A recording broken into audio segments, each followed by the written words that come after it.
Olá! Seja bem-vindo a mais uma aula da EW7, cujo tema é Instalações Hidráulicas e Sanitárias.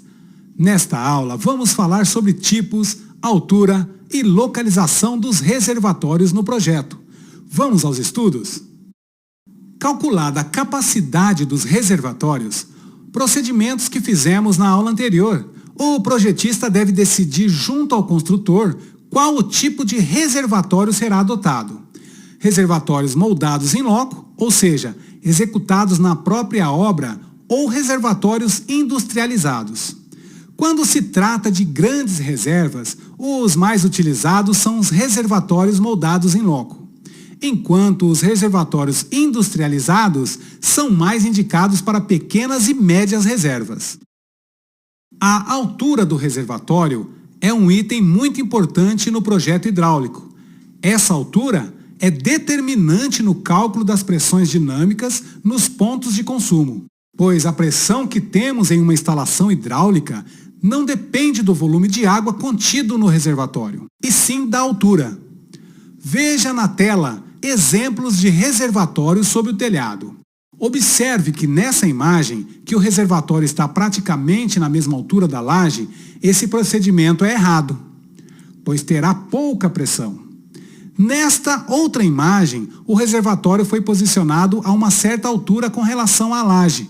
O procedimento está correto. Nesta imagem, eu tenho um reservatório industrializado e um reservatório moldado em loco. Ambos estão sobre o telhado. Isso significa que vamos ter uma pressão maior nos pontos de consumo. Geralmente, a altura adotada do reservatório com relação à laje é maior ou igual a 80 centímetros, mas isso pode variar. Há casos que precisamos posicionar o reservatório a uma altura maior para compensar as perdas de carga. Como falei anteriormente, se temos uma altura maior, consequentemente teremos também uma maior pressão. Então, para identificar a altura do reservatório com precisão, é necessário calcularmos a perda de carga na tubulação. Precisamos conhecer todas as peças da tubulação e aplicar alguns cálculos avançados de hidráulica. No decorrer do curso, vamos estudar sobre perda de carga. Alguns projetistas utilizam uma regrinha que possibilita uma estimativa e sugere uma altura mínima adequada para o reservatório. Ou seja, em um projeto simplório, podemos definir a altura mínima do reservatório sem a necessidade de executar os cálculos. O procedimento consiste em elevar o reservatório a 2 metros acima da saída de água mais alta da casa, que geralmente é o chuveiro. Assim, garantimos que a água desça por gravidade e chegue a todas as saídas de água. O que acabei de falar pode ser notado nesta imagem. Observe que a caixa d'água está a 2 metros acima do chuveiro, que é a saída mais alta da residência. Veja outro exemplo nesta imagem. É uma edificação de 2 pavimentos, que também adota a mesma regra. Essa regra é muito utilizada, mas, como falei anteriormente, projetos mais complexos exigem cálculos avançados de hidráulica.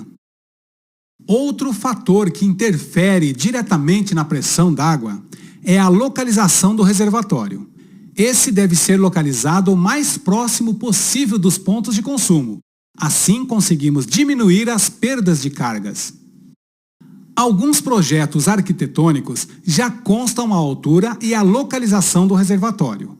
Porém, a maioria omite essas informações ou são representadas superficialmente. Por isso, a necessidade do projetista de instalações posicionar os reservatórios de forma correta ou compatibilizar com as medidas que já constam no projeto arquitetônico.